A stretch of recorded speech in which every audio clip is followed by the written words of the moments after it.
Hey everyone, it's my question at 4 and Michael Pepper NGDL4 for week. I believe it's week 8 or week 9. Yeah, it's week 9 because last time we got a 6-0 victory. And we were up against the last member of the weight division and pretty much one team, pretty much the leader of it, and definitely almost threatened is Vizually. As you can see on the team, no mana fee. I know I'm crazy. Like honestly, this team is definitely hard to prep around. Like I was definitely nervous of going through it. I feel like I could handle it a bit better, but that's how I lost. But well, here's a video for you guys. Let's see the outcome. The main game plan I want to start is Neither King because I usually lead him a lot lately. I choice cards, light forward, but for this case scenario, I have Focus Sash. The main plan is, since I have Blob Rage and Rock, I'm going to use Neither King as Toxic Spikes. The one Pokemon I was not expecting him to bring was Vileplume. So I saw said Toxic Spikes so I get some hazard on my field, and he said Stealth Rock turn 1. At this point, if I swap out, my Focus Sash is going to be broken already, so this is my first time using a Focus Sash for this league. I haven't used it in a long time. I thought I was going just scout out how much damage Gauge would do, and this is definitely a special wall for it. Leaving me 1 HP because thanks to the Focus Sash. I did have Shadow Ball for this one because I was actually kind of Sucker Punch because now I think about what it was Almost Star. Almost Star switched to him. That's what I was playing for, because I was expecting to be part of the Almost Star combo just to count out my mana fee. But after I saw how much damage it did, I decided to use Neither King as my sack because I have no defog on my team, unfortunately. So, this is the first debut of the Panda King, which is Pangoro, and he bought a bad 10 the Vileplume. And make us remember getting rid of the poison, but I started going for a knockoff with the Yacha Bear, and that did good damage, but the downside is I'm not carrying freaking Ice Punch. This set is mainly to try to take a hit from Comfey. And this is a new part I saw, which is Strength Attack. I looked up on Shoulder, and apparently it lowers an attack, but also heals what my attack stat was. So I guess it was a good idea I swapped out to my Snorlax. And also another new change is, this Snorlax is not the usual curse set, unfortunately. Because he has players dealing with it, and plus he even have prep for it. Which honestly now, looking back on it, I think Curse-Lax could have done some damage. But I decided to go for Warwick because I know if I can't Toxic it, and it brings out Xander Arceus. And at this point, he actually come and said he was not expecting Whirlwind because, well, right down the match, you actually see if Arceus really can do. So I bought a double Whirlwind just in case to go for a set move or a substitute. The reason I bought Whirlwind is one main thing. Freaking Politoed with Whirlpool with Parasong. That was the main gimmick I was worried about, and that's probably my reasoning why I didn't make Curse. Because he could just get rid of it just like that. But since I didn't bring it, I could have bought Curse. But Psycho for Toxel Latios, which honestly I wish I got with Snorlax because I wish I had Toxel in the claws because he only has Heal Bell with Comfey, which that's what I'm guessing. Because that way Lord won't get take it. And this is a real downside for my Mega Latios because my Mega Latios is bringing back the Psych Up. The same strategy I tried to use with the Cosero, but ultimately never brought against Bernard. And this one was my Naquans my counter, but again, Vitra knowing what to do. Like he's the last year's champion for champion for a reason, and he knew I had freaking Shadow Ball. But at this point, I was like, okay, this gotta go for something. So big. I decided to attack Dante with the Stealth Rock. That way, I'll get free switching. So unfortunately, he can't get to do much, even with the Toxic Spikes. And so he had Ice Beam. And he comes on top of him once time because I know if I can take Ice Beam.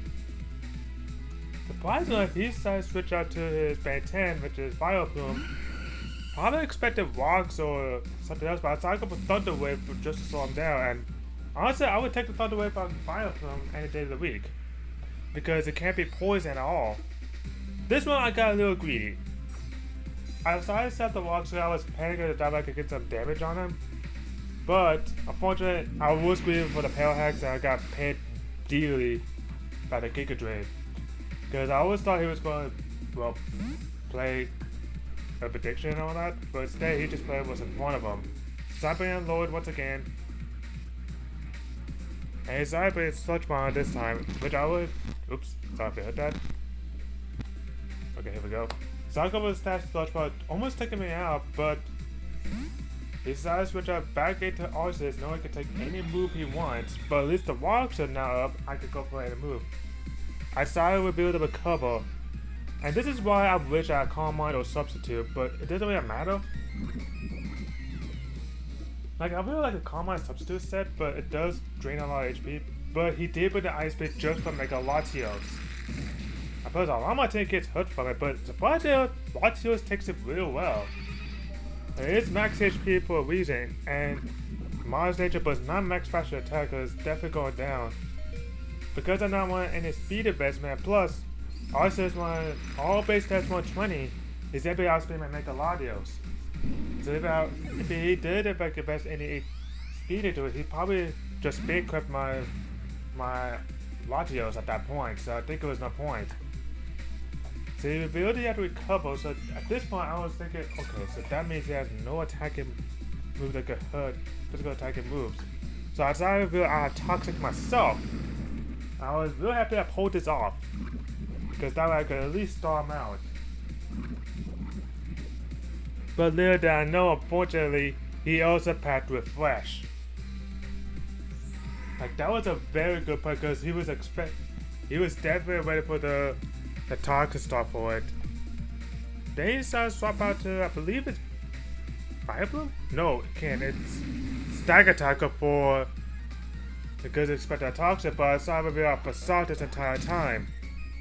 At this thing, now I reveal my entire moveset, my Snorlax cannot touch it. And he also told me that the Stagger Attacker has, well, Trick Room. You know, after the battle, and it'll be a bad idea to do it because, well, Snorlax can actually benefit from it. So I go for a moment just in case it does go for a Trick Room and decide to play Phase 10. At this point, I'm running out of heavy hitters at this point. So I go for Recycle, get my Barrier back. So I got my bigger Barrier back, go for Sleep Powder once again. Only if I want to rest Sleep Talk set, unfortunately. But yeah, I guess it.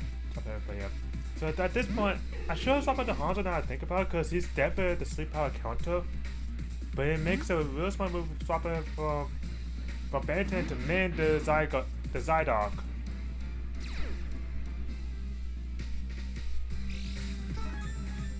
And this is probably his heaviest hitter on his team, because this one, Zydark get hurt a lot even at 10% form, but making this one double play thinking is a physical role, predicting the Spirit Shackle, but I decided to go for a Stab Leaf Blade.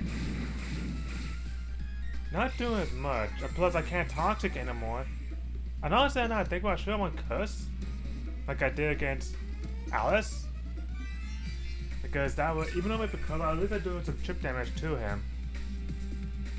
At this point, I decided to go for U-turn because I expected something else with it, so the recovery move or something. So I decided this could go into Waldstein, since at this point he's pretty much down and out. And originally I had counter on this, but because the Jenna make it difficult to me, I decided to replace one counter with another move. Drain Punch, and he revealed the Chopper Berry. And honestly, even though I got upset I'm not getting much HP, I'm glad I got rid of it. All because of one thing. My Pangola is still alive. And that, he probably gave that Chopper Berry just so he could take on Pangola real well. And because I wasted it, Panda can actually come in against it. And my gut tell me this, well, I have to say, did tell me that Ice Beam is his only attacking move. So he started switching to Ben-10 once again. He can't put my Pokemon to sleep, but he has to attack at this point, but I'm more about the strength of sap because that's his healing move. So I go for a Drain Punch, and that did a lot of damage, but that's because that was a critical hit. Get my health back to full, but unfortunately the effects for it kicked in. That's definitely unlucky on my end, but I kinda had to pay for this one. It was definitely what the price I was going for this time. Going for the Gunk Shot, landed it, almost get the kill, but unfortunately not enough, but the Pale Hacks came through. And honestly, I'm glad that it actually happened. So I go for a knockoff, and finally taking out one of his Pokemon, so it's not a 6-0 sweep. So it won't be reducing the amount from last week for the differential. But then at this point, he could just safely come in with man and pretty much clean up at this point because I was thinking Silver might be good, but honestly, I should have sacked off. This is probably another misplay from my end. Going to Hanzo, just expected 1,000 arrows. But honestly, this is definitely another misplay. Because he was packing the Stellium Z. He was preparing that for my Sylveon, but because I didn't bring his Sylveon, he could safely go for any move. And plus, if my Regirock was still alive, it probably still would take it real well because I have Sugar Berry on it. So it would have taken it, but surprisingly enough, Hanzo tanked it pretty well, but unfortunately it still did a lot of damage. But 1,000 arrows will be able to finish up even with the resistant hit. At this point, I had nothing to take on Zydog at this point. Snorlax was still asleep and there's literally nothing I could do. I do have Bullet Punch, but you can simply go for Extreme Speed or something like that. But I was hoping to live an Outrage, a Stab Outrage, but unfortunately it's not enough.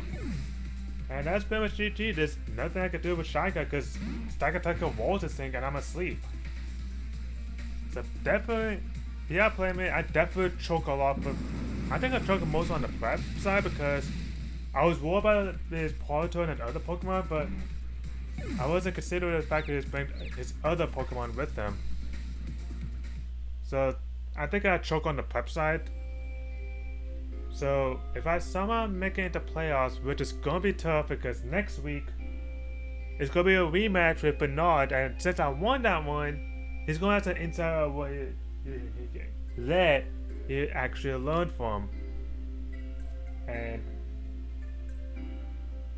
what else? I'm trying to think. But at least the good thing is that I only use 3 Pokemon, so he only has data on my 3 Pokemon for it in his last match.